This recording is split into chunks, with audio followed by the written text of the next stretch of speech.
I was reviewing my goals for this year when that voice crept in. You cannot achieve this. Why not push it to next year? Push it to 2026. Then the other voice came in and I was like, you can do it. Will it take a lot of work? Absolutely. Are you willing to put in the work? Yes, I am. And that's when it sunk in that self doubt is not just a thought, it's a barrier that actually stops us from achieving our potential. It stops us from taking control of our future. But not this time, not this year. Let's talk about some practical tips that will help you to build your confidence, achieve our potential, and take control of our future. The very first thing we need to do, as always, is a little bit of reflection. When it comes to our financial goals, we should identify where the self doubt is coming from. You made a past financial mistake. Did you do something really bad that affected you or affected your family, and so you're doubting it? You just never thought about money. You never had any education about money, or you always push it aside as that's the man's duty. You don't really learn much about it because the man will always take care of it. You need to address why you have doubt now when it comes to financial decisions. You just feel like you're not educated enough about it. Identifying reason is going to help us to actually target it, build our confidence when it comes to that. Which leads to the second point, which is just educating yourself. Best way to become confident in any area you're trying to get confident in is to learn more, educate yourself, and actually practice. You don't need to be a guru when it comes to your finances. You don't need to become a financial advisor. You need to just know the basics. How can you know the basics? There are a lot of free platforms, there are a lot of videos on YouTube, there are podcasts, books, target finances that you can reach to just educate yourself and learn more about how you can better your finances, how you can build wealth. There are videos, there are audio recordings on any aspect of your finances you want to actually work on. Being very intentional about educating yourself and learning more is the only way you're going to actually gain that confidence. For learning, you need to implement, but when you're implementing, don't get carried away and do too much. You need to start small. Gain small wins and celebrate those small wins. Small wins can be setting up an automated savings. Nowadays, you can automate everything. Personally, I do not automate my investing, but I automate my savings. First of every month, I get an alert. When I see that alert that have been debited automatically from my savings, I now manually go to my app that I use for investing. What I like to do is I look at the performance of the funds I've invested in previously. How are they performing? What's the yield? What's the return that this investment gave me for this month? For the past 2 months I've invested in this, what's the yield? Then I decide, do I want to reinvest in this fund because it's doing well, it's growing, or will I go for another one performing better? Or do I want to try something new? For investing, I think it's better to take that approach, except you're investing in something like treasury bills or any government fund. Those are safer, the risk is low, the returns are also low. For those ones, you can automate it because you know in the long run they are definitely going to do well. It's just going to be slower. Want to do a dedicated video on apps you can use for investing or personal finance apps if you're interested in that, let me know.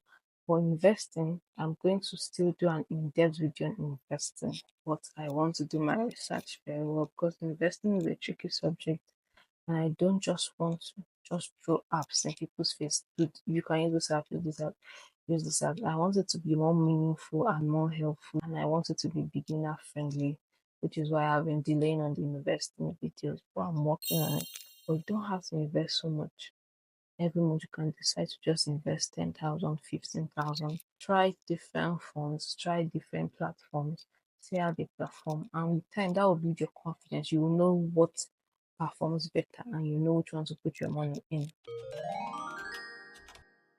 Have that confidence in yourself that you are meant to earn more than you have, that you are worth earning more, that you should get an offer offering you more. You're actually worth it. And how are you going to build that confidence? It's just by improving your skills. Invest in your skills, and that will help you to actually build your confidence. That would help you to ask for a raise because you know what you bring to the table.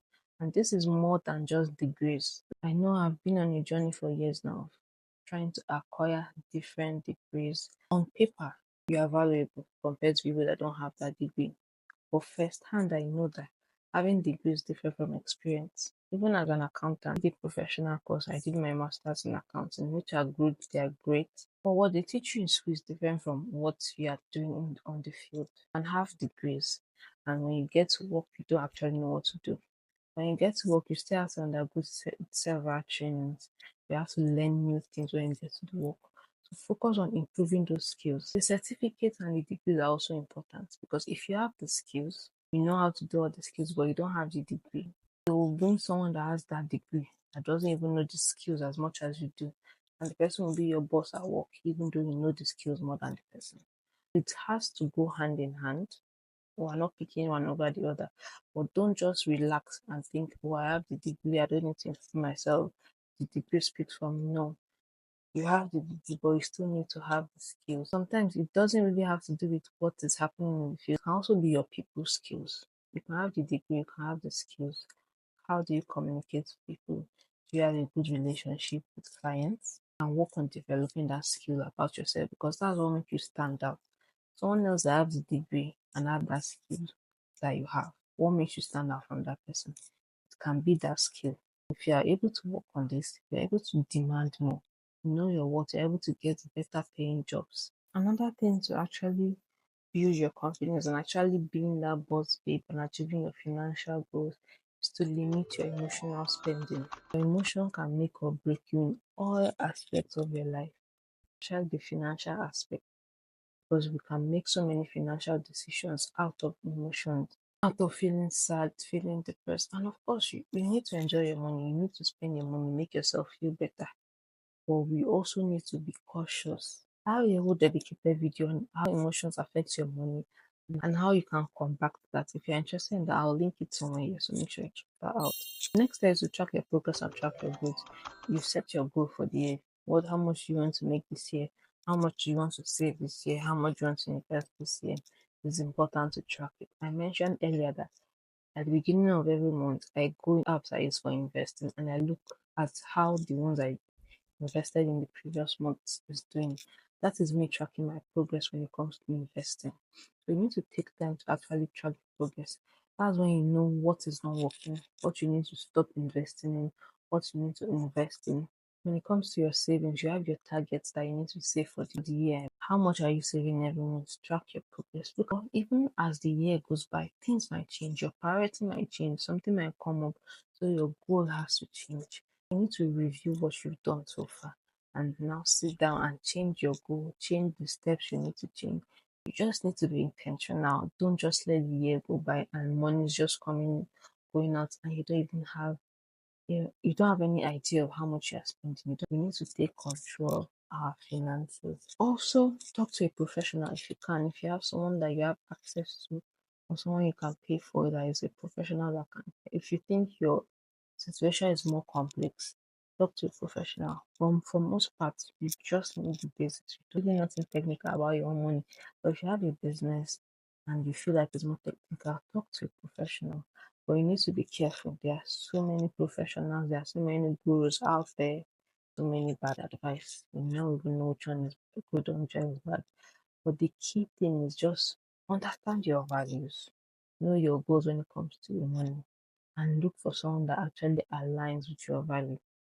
That's what's going to guide you. Don't just take every advice you see on the internet. This is dynamic. Everybody have their own beliefs and they have their own way they are going about it. Some people believe they need to leverage debt. They can acquire as much debt as possible because they believe it's not their money. They're using someone else's money. They are making money from it, so it's fine. And some people are like, no, no debt. So you need to just know what your values are. Know the ones that will give you the peace of mind. Our goal is to get to that point where we need someone that will help us with our finances because we have so much money. We have so much sources of income that someone else has to actually step up to help us because we just have a lot to do. Because we are boss babes, aren't we?